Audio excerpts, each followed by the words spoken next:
Today, in this little short video, I've got another nesting box hack. We was having problems with some of our chickens.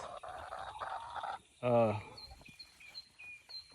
one of them was breaking eggs and eating them because I guess we weren't getting out here in time to get them out. So we put her in timeout for a little while and got her back in there.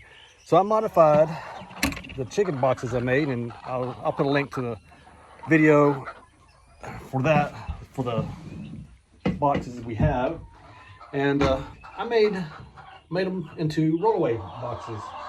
I took these file cabinet or the file crates that we got, and I modified them with a roller paintbrush painter that slides in and out, and eggs roll down, collected in the bottom like so.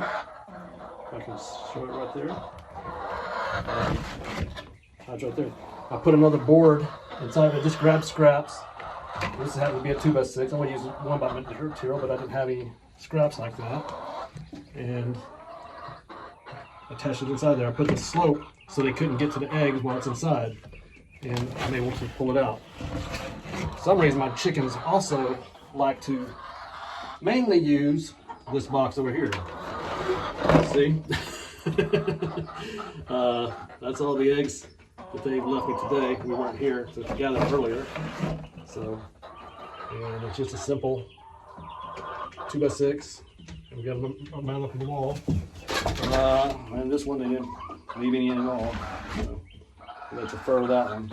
And I don't even have, in these paint pans, I don't even have pads in them.